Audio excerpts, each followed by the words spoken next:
माता दी दोस्तों, आप सभी का मेरे YouTube चैनल पर स्वागत है। मैं पूजा पांडे आपके साथ। कैसे हैं आप सब? आई होप आप सब बहुत अच्छे हों।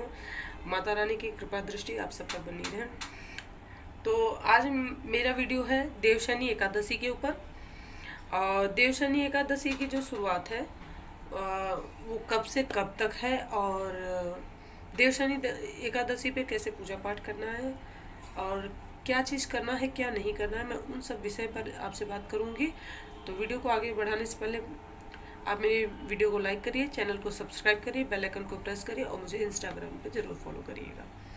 तो चलिए मैं वीडियो को आगे बढ़ाती हूँ और आपको बताती हूँ कि सबसे पहले कि एकादशी जो आषाढ़ मास की शुक्ल पक्ष की एकादशी होती है उसे देवशनी एकादशी कहते हैं। देवशनी एकादशी इसलिए कहा जाता है कि देवशनी एकादशी को भगवान 4 माह के लिए विश्राम करने जाते हैं राजा बलि के यहाँ, और 4 माह तक नारायण ये सब अपना जो कार्यभार उनका कार्य है सृष्टि का भरण पोषण करना, वो जिम्मेदारी वो भोलेनाथ को देकर जाते हैं। तो भोलेनाथ को अपना सारा कार्यभार देकर भगवान 4 महीने के लिए विश्राम करने जाते हैं। और अब मैं आपको बता देती हूँ कि एकादशी कब से शुरू हो रही है। तो एकादशी शुरू हो रही है 9 जुलाई से। 9 जुलाई शाम को 4:40 से शुरुआत हो रही है और 10 जुलाई को दोपहर में 2:15 तक रहेगी। ये मैंने आपको बता दिया। और आपको पूजा पाठ कैसे करना है मैं वो विधि भी बता देती हूँ। मैंने जैसे जैसे पूजा की है वो मैं आपको प्रॉपर करके दिखा देती हूँ कि नारायण की पूजा हमें कैसे करनी है। और अभी मैं आपको पूजा करके आगे दिखा दूँगी। और सबसे एक और महत्वपूर्ण बात आपको मुझे बतानी है कि पद्म पुराण में इस चौमासा भी बोलते हैं बहुत जन, और इसे चातुर्मास भी कहा जाता है।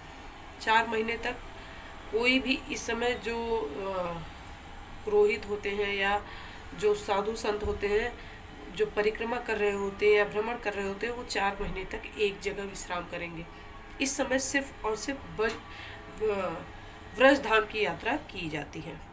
और इस चातुर्मास मास में आपको भजन कीर्तन पूजा पाठ यही करना चाहिए। आज से कोई भी मांगलिक कार्यक्रम नहीं होंगे, जैसे शादी विवाह यज्ञोपवीत गृह प्रवेश, ये सब कार्य मुंडन ये सब अब नहीं होंगे। 4 महीने तक कोई भी शुभ कार्य नहीं किया जाता, क्योंकि इस समय देवताओं का तेज जो है वो कम हो जाता है। इस चौमासे में आपको पूजा पाठ व्रत तप भजन यही करना चाहिए। भगवान नारायण का जाप करना चाहिए, उनके मंत्रों का जाप करते रहना चाहिए। इस व्रत के क्या फल होते हैं? आपको देवशनी एकादशी पर आप व्रत कर रहे हैं तो सबसे पहला नियम है कि आप चावल बिल्कुल न छुएं।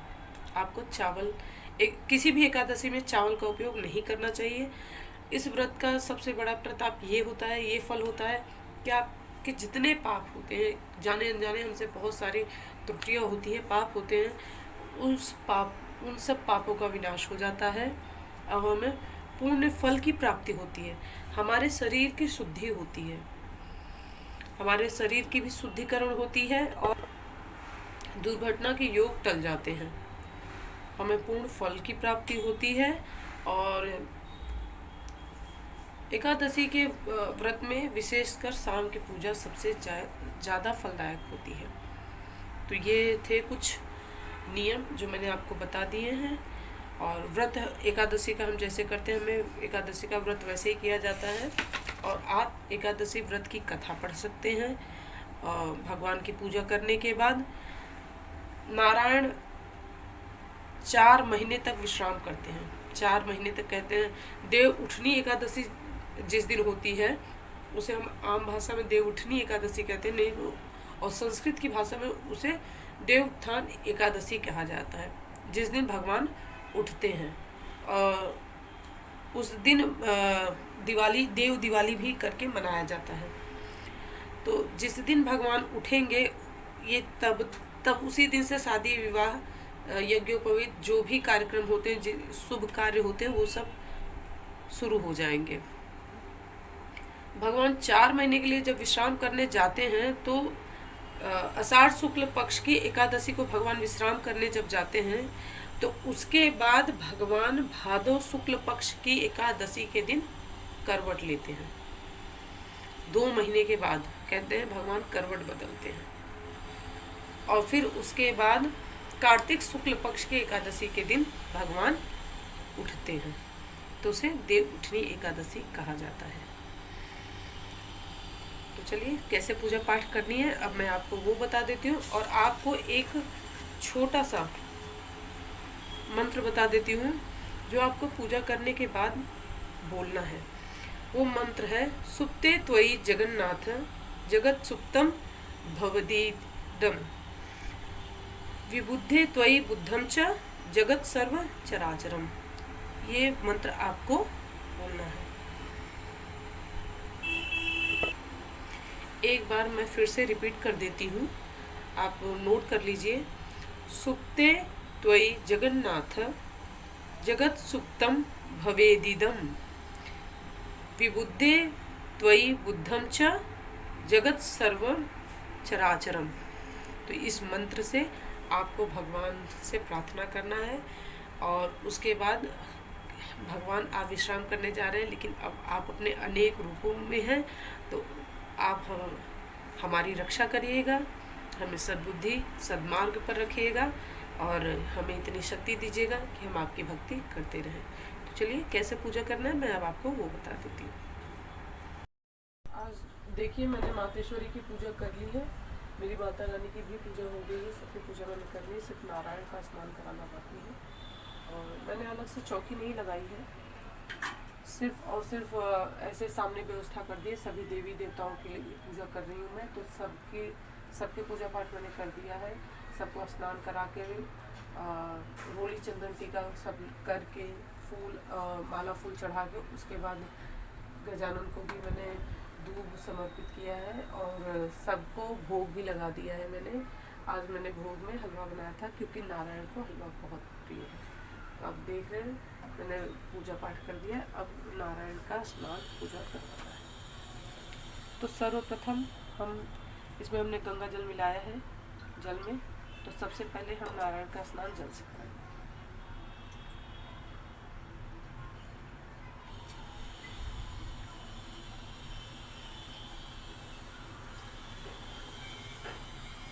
और आप पहले से ही मैंने लाल कपड़ा धो के बिछा रखा है और यहाँ पर आज भगवान को मैंने पीले आसन पर विराजमान करने के लिए चुनरी बिछाई है पीले कलर की।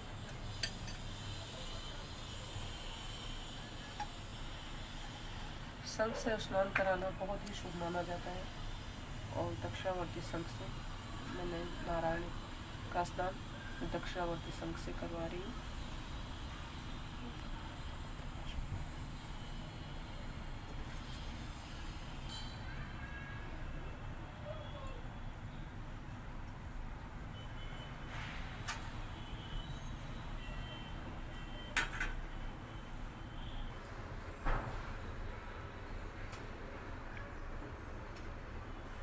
श्री हरि नारायण और माँ लक्ष्मी को अच्छे से पोंछ दिया। अब इसके बाद हमने वस्त्र समर्पित करेंगे।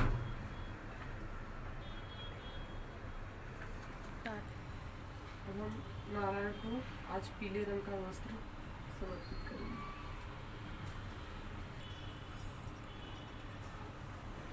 माला समर्पित कर दिया है। इसके बाद हम नारायण को जनेऊ पहनाएंगे।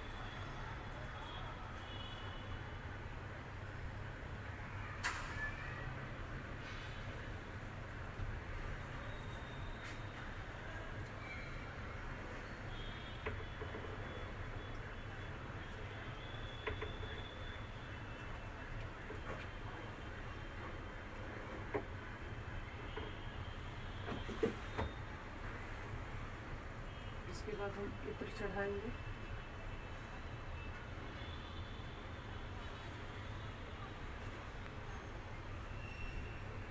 और इसके बाद हमें नारायण को सर्वप्रथम हम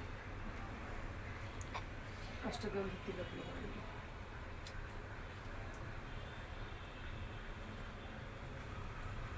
रोली,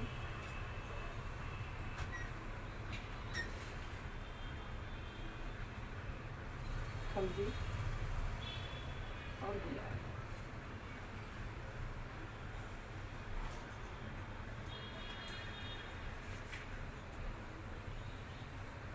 नारायण का मुकुट ये पहना देते हैं, महालक्ष्मी का मुकुट।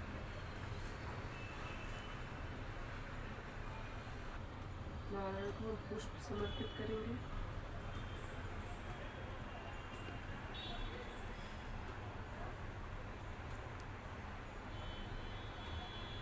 माता रानी को हम गुलाब का फूल, माँ महालक्ष्मी को और नारायण को पीला फूल।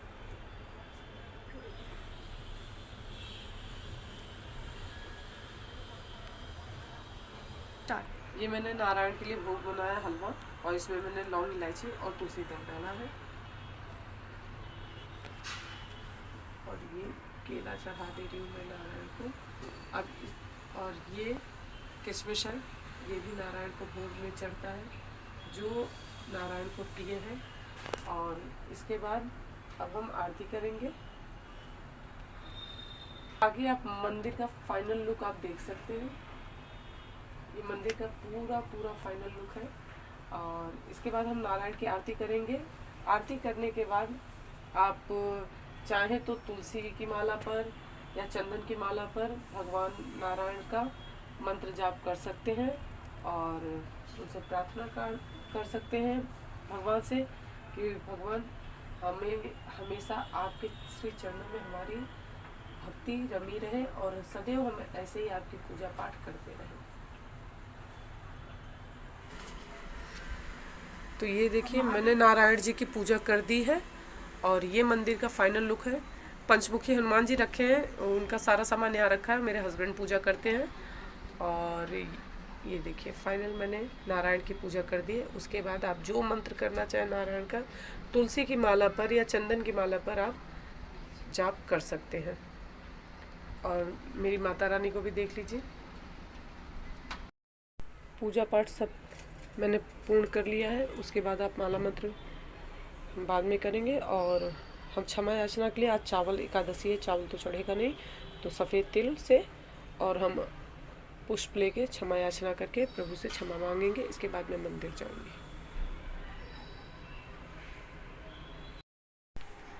तो मैंने पूजा पाठ कर दिया। जैसे बहुत सिंपल, बहुत साधारण तरीके से मैंने देव शनि एकादशी की पूजा की है। जिस तरीके से नारायण की पूजा की जाती है, वैसे ही मैंने साधारण तरीके से पूजा पाठ कर दिया है और आपके साथ शेयर किया है।